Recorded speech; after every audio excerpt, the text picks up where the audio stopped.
guys, so today I'm here to do my wrap up for the month of March, and I read 8 books and I'm so happy about that. Like, it has been the longest time since I've read 8 books in a month. My average at the moment is about 6 books read a month and sometimes reaching 7, but I've read 8 this month, and I know that I did go away on holidays, but I didn't actually read as much as I thought I would when I went on holidays, and I just read a lot outside of the holiday. But I managed to read 8 books, and this is really good for my Goodreads goals. But I read like 6 books a month with a couple of months reading 7 books, so reading 8 makes it a lot easier when I'm going to be a lot busier with working over the next couple of months. But like, seriously, I'm just so happy that I read so many books and I completed some series, so that is just so awesome. But anyway, let's just get into the books that I did end up reading. So the first book I read was To All the Boys I've Loved Before by Jenny Han, and I loved this so much. It was so adorable and cute and funny. And one of my favorite tropes, which is the fake dating trope, was in this book, and he was no actor. He was pretty good at it without being an actor, and I love that. At the moment, I've been reading a contemporary book every couple of fantasy or sci-fi books, and it's been amazing because contemporaries are just so quick and easy for me to read at the moment because you don't actually have to think too much while reading them, and that makes it really, really awesome. But I really enjoyed the story of this, and the main character is great, and just...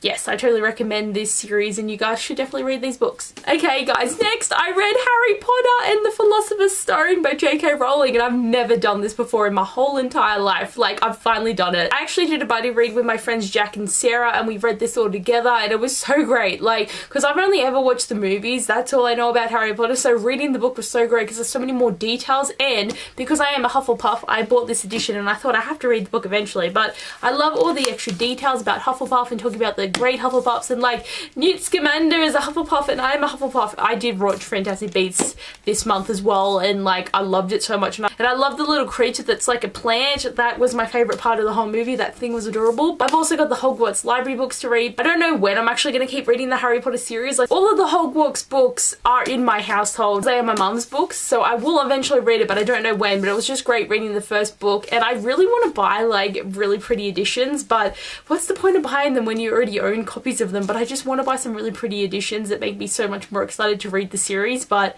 I can't because I don't have space, and because we already own the Harry Potter books, and because they cost a lot of money. But it's too hard because I just want to buy books, but I can't buy books. The next book I read is City of Glass by Cassandra Clare, and this is the 3rd of my rereads of this series, and I loved it so much. This is when shit gets real, like, honestly, and also for the fact that one of the best characters in the whole entire world dies in this book, and just, I can't even. When I read this book, I had to be 14, and I didn't understand the grief of it at the time, but rereading it, I'm just like, my soul was ripped from my body and I can't even anymore. But now I'm going to be reading The Infernal Devices for the next 3 months, so I get to have that series because that is one that I've really wanted to reread. So it works out well. Even though I didn't plan on reading the Mortal Instruments again, I'm doing it for this readathon because I think it's really, really fun. But I'm so glad that I'm still on track 3 books in. Okay, so the next thing I read was the Maya Dyer trilogy by Michelle Hodgkin, which consists of The Unbecoming of Maya Dyer, The Evolution of Maya Dyer, and The Retribution of Maya Dyer. And this is my first series completed because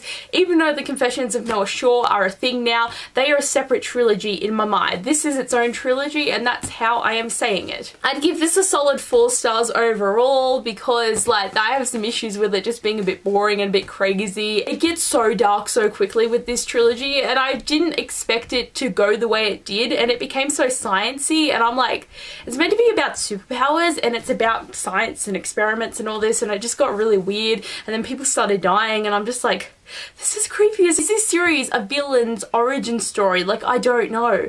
I honestly don't know what's going on, but I really did love Noah Shaw, and I understand why people are obsessed with him. He's the bad guy love interest that I love so much, but he was a bit too immature and rude sometimes. But Jamie is also another character I really loved. It's really hard to sum up my thoughts when I've got all 3 books, but I really did enjoy them. But the middle book kind of did lag a bit because it was so boring in some parts. So definitely 4 stars overall. Like, I enjoyed it. It's not the best thing I've ever read. It's not the worst thing I've ever read. So it's above average, and that's why it's getting a 4 stars from me. But I'm glad that I have finally read this trilogy because it is one that people have been talking about for the longest time. And it's one of the first ones that came out with like superhero Powers, because this book was published in 2011, so then all the other ones started coming out. Now that so many other series have done that since then, it's not like something new, but it is cool when you read like an original series before it got popular. So it was a fun experience reading these. Next I read was Obsidio by Amy Kaufman and Jay Kristoff, and just, oh my god, I loved this, and I'm so glad that I read it so recently, because I did read Gemina last month and I was ready for Obsidio. It was the Biblio Squad's book pick of the month, and I just watched their live show this morning, and that was the first time I've been able to actually watch one of their live shows, because I'm always working when it's happening for the Australia time. But it was a lot of fun watching that with them and seeing their opinions on it. But I really love this book, and also I have a book review that will be linked down below for you guys to check out if you want to watch it. But honestly, this book was amazing, and even though I was a bit disappointed in the ending, because like I just didn't feel like it was big enough in a sense, but overall, like, the way this is written is always going to be amazing. I gave it 5 stars, and yeah, Aisha and Reese were really good additions to the story, and I love the relationships between all the characters and how everyone came together and just how intense everything got. It's a really good series, and this is also the second series that I've completed, because this is the end of the trilogy, and just, yes, loved it so much. The last book I read I squeezed in right at the end of the month, and that is The Becoming of Noah Shaw by Michelle Hodkin. I really wanted to read the 4 books all one after another, but then the Superhero-thon started and I hadn't finished this book, and then I read Obsidio, and then I haven't read another book for the Superhero-thon. I've been very, very slow, so I just decided to read this book now, because I was about like 2/3 of the way in, so I thought it was the best idea to have another book read by just finishing this book, even though there is a readathon going on right at the moment. But I did not like this book as much as the original trilogy. I gave this 3 stars. I really don't like being in Noah's head, because he's just too rude and annoying and just such a baby. And Mara Dyer is the better narrative, even though she was unreliable. She's the better narrative, and the story just got really, really weird. And even though we got a lot of cool things revealed and the characters coming back and all that stuff, but there's just, I don't know, like, there's just something with it that I didn't really like, and I don't know if I want to continue, because it just got really, really weird. And what happened at the end?